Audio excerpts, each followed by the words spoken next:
Can we inject a little reality into the discussion of energy, the environment, and fossil fuels? That's next on Come On Now. How oil saves the whales. You probably looked at that title and thought, what on earth is he talking about? Well, we need to get some reality into our discussions of the environment and energy and our economy and how we're going to do things going forward. There's a lot of talk, for instance, about wind and solar, so-called renewable energy. Are they reliable enough? Are they economical enough? Can we depend on them? Well, not too long ago, Bill Gates was actually asked this question of, can we rely on renewable energy? He scoffed. Watch this video. So a lot of people are very optimistic, as you know, with wind and solar, the renewables cost coming down, the battery costs are coming down. You think that's enough, or do you think we need more? That is so disappointing. I mean, really. Václav yesterday, he said, okay, here's Tokyo, 27 million people. You have 3 days of a cyclone basically every year. It's 22 gigawatts rate over 3 days. You know, tell me what battery solution is going to sit there and provide that power. I mean, let's not joke around. You're multiple orders of magnitude, $100 per kilowatt hour. That's nothing. That doesn't solve the reliability problem. And remember, electricity is 25% of greenhouse gas emissions. Whenever we came up with this term clean energy, I think it screwed up people's minds because now they don't understand. I was at this conference in New York, I won't name it, and they were saying, all these financial guys got on stage and said, we're going to rate companies in terms of their CO2 output. And we're going to say this company puts out a lot of CO2 and financial markets are magical and all of a sudden the CO2 will stop being emitted. And I was like, okay, how are you going to make steel? Do you guys on Wall Street, do you have something in your desks that makes steel? What? Where's the fertilizer, cement, plastic? Where's it going to come from? Do planes fly through the sky because of some number you put on a spreadsheet? So the madness of this so-called finance is the solution. I just don't get that. There is no substitute for how the industrial economy runs today. Bill Gates made some very good points in there. To sustain a modern economy, you have to deal with not just the good days, but also the bad days. As we saw in Texas in February and California every summer, and actually in Texas just last week again, we're having problems with reliable energy in this country, and in particular in our two most populous states. In the case of Texas, what we're actually seeing is an over-reliance on unreliable renewable energy. The more we introduce wind and solar into the power grid, the more we are reducing the reliability of that grid. For the simple reason that wind and solar are reliant on the weather, and you don't really want to be relying on the weather because it is by nature changing all the time. What you want to do is have a reliable, sustainable, economical grid. And whatever energy source is reliable, economical, and sustainable is going to be the energy source of the future. Now, what do I mean by that? Won't it always be fossil fuels? Won't it always be something we're using now? Well, no. If you look back in human history, we have used different things to fuel our economies and our lives over the millennia. Before we had fossil fuels, we had other things. We burned wood and dung for a long time, actually. And we burned actually whale oil for a long time. And before we burned whale oil, we burned coal. We've burned different sources of fuel over the years, both to power industry and to light up the night. The fact is, the human eye just doesn't see very well at night, and we certainly don't see as well as predators who might take advantage of that in the nighttime. So we've always wanted to light the night. And in early human civilization, that tended to be wood, because wood was readily available and you could find it. We discovered coal and then started burning that, and coal was discovered in the 1600s in what became the United States and forever changed the economy here once it became obvious that this land, North America, could become sustainable for a full-on civilization. Up until the 1850s, whale oil was actually a huge source of energy for civilization, and we hunted whales almost to extinction. In fact, by 1859, whales were almost gone, and just a few years earlier than that, we had hunted 8,000 whales because we wanted them for their meat.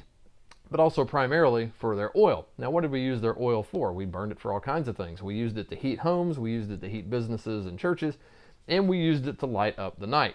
Now, whale oil was never the best source of energy from a logistics point of view. It was very expensive to go get it. You had to go to sea, and it was very dangerous to go get it. You had to get on ships and go hunt whales, and if you've ever read the book Moby Dick, that's why they're hunting whales in that book. It's so they can get the whale meat, so they can get the whale oil and bring it back and sell it. In fact, in those days, you had whale oil tycoons. You had people who became very, very rich by building fleets of ships and sending them out to hunt whales, bring back the materials, and use them. Nowadays, we think of oil tycoons, and now more increasingly, we're thinking of social media tycoons. Well, whale oil tycoons were the early version of that. It wasn't until 1859, with the discovery of large deposits of oil in Pennsylvania, that the economics of oil started to change the economics of whale oil. The invention of kerosene was one of the first oils that could be used in a home to burn, to light the home and to even heat the home a bit, and to replace whale oil. And over the decades after 1859, you get more fossil fuel oil being used, and whale oil becomes used less and less. One of the big reasons is fossil fuel oil was a lot cheaper, a lot cleaner, and a lot easier to obtain than whale oil. By the time Spindletop pops in 1901 in Texas, then you have a complete sea change in the economy. And the modern economy that we enjoy today is only possible really after Spindletop and the discovery of very large deposits of oil around the world. And of course, today we know the United States has substantial deposits of oil. Venezuela has confirmed deposits. Russia, the Saudi Arabia, and the Middle East, and a few other places. And Norway, for instance, has a lot of oil. And it's this oil that really does make the economy that we enjoy possible. It literally would not be possible without it. The clothes you're wearing, the shoes you're wearing, the smartphone you have, the TV, the computer, the laptop, everything is dependent in one way or another on fossil fuel, either to power it or to actually make the plastics that are in it. We wouldn't have them without petroleum. So looking forward, what is the source of energy going to be? What are we going to do? Are we going to keep burning fossil fuels forever, or are we going to find some other source of energy? Well, history suggests we'll find something else. We just don't know what that is. But we're going to have to find it pretty soon. Right now we have governments mandating a switch to electric cars. Now, government mandates are typically not the way economies function smoothly. What you're going to cause is disruptions, because managed systems from an economic point of view just don't work. Markets decide, people decide. When you try to do a top-down system, you get the Soviet Union, you get Cuba, you get Venezuela, you get systems that frankly don't work and cause misery, mayhem, and chaos and hurt millions. Whatever our future energy source is going to be, we're going to need a lot of it. Back in December, Elon Musk, who sells more electric cars than anyone else on Earth, said this about the use of energy going forward. Total electricity power consumption obviously will increase. I mean, when all transport goes electric, all road transport going electric, will approximately double electricity usage, total electricity usage. Like I said, because most of it's at night, that doesn't mean a doubling of the power plants. But we will need to increase the amount of solar and wind, geothermal, hydro, nuclear, I think is fine, like I said, in order to solve the needs of electric vehicles. My guess is that the majority of the electricity production long term will be photovoltaics, solar, and paired with batteries, obviously. So did you catch that? Elon Musk says, if you look at the current energy needs that we have now, we need to 2x that. We need to double the use of energy. We need to double the capacity of energy versus now in about 20 years. That's because there are these plans to push through mandates to electrify all of the cars in the world. So how many cars are we talking about? Well, there are about 2 billion cars on the planet right now. About 290 million of those are in the United States. Of those cars, about 1.2 million are electric. That means the rest of them are powered by gas. They are internal combustion engines, either powered by gasoline, diesel, or some other burning fuel. And they may be hybrids, but ultimately even the battery component of that is being charged typically by burning of a fuel inside a car. So we're going to need a lot of energy. Now, Musk proposes that we use solar, which I think is fine, and we use wind and we use hydro, and we also use nuclear. In promoting nuclear, Elon Musk is going to run into the Greens. Elon Musk is fine with using nuclear, but the Greens typically are not. They think nuclear is too dangerous, despite the fact that it's actually clean and has an excellent record for safety. What Greens want to do is get rid of fossil fuels, don't use nuclear, just use wind and solar and hydro and these sources that typically don't generate enough output now and are not reliable enough now. Go back to that Bill Gates quote when he said they're not reliable enough. You can't use them to make steel. Well, he's right. So what are we going to do in the future? I think Musk is partially right. We're going to be doing solar. We just are not there technologically yet. What we're going to have to do is probably build solar generating satellites, put them up in orbit, and have that energy wirelessly delivered down to Earth. Now, there's a lot of steps before we get from where we are now technologically to where that will be. For instance, there's only one satellite that's currently orbiting that can generate power and wirelessly beam it back to Earth, and it only generates enough power to run an iPad. So you're not talking about a satellite that can power a home or a town or a city of any size at this point. It's literally powering an iPad. So to get from here to there, we're going to need a lot of technological development. We're going to be launching a lot of rockets, and we're going to be mining a lot of metals. It's on the subject of solar power that the Greens do kind of lose the plot, I think, because they tend to think if you just get rid of fossil fuels, you're going to be fine because you're not burning them.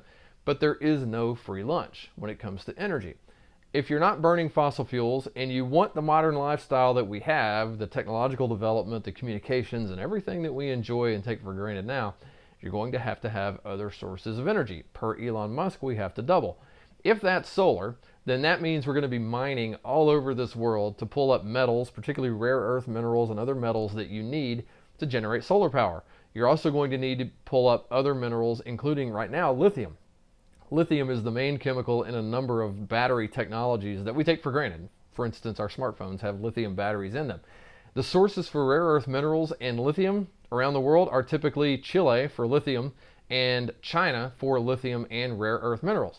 So we would go from being energy independent, which the United States currently is, to being dependent in a different way on energy on China and Chile. We need to think these things through. In the meantime, we need to have some perspective. And that perspective is that as you have one energy source rise, another energy source is going to go away, or at least be used less and less often. And we should have a little bit of gratitude. Those oil wildcatters who discovered all those oil deposits back in the late 1800s, early 1900s, and who are still discovering them now, they're actually saving the whales. They're not destroying the world, they're saving the whales.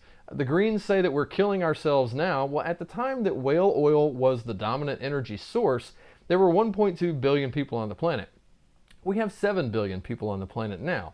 The lifespan expected in the 1800s was in the 30s and 40s, meaning if you were 45 years old, you were getting up there in the years, you're kind of a codger. Nowadays, we're living well past 70, and there are more of us. So we're not destroying ourselves, we're not killing ourselves. We do need to find other energy sources because we will eventually at some point burn up all the oil and natural gas that we have. We are centuries away from that at this point. We do actually have time to find other sources. We need to be smart about it is my point. And every once in a while, we need to inject some reality into this discussion. Oil has actually given us the lifestyle we enjoy. It's given us the technology that we have, and it has lifted billions out of poverty. And yes, oil has saved the whales. Come on now. I'm Brian Preston.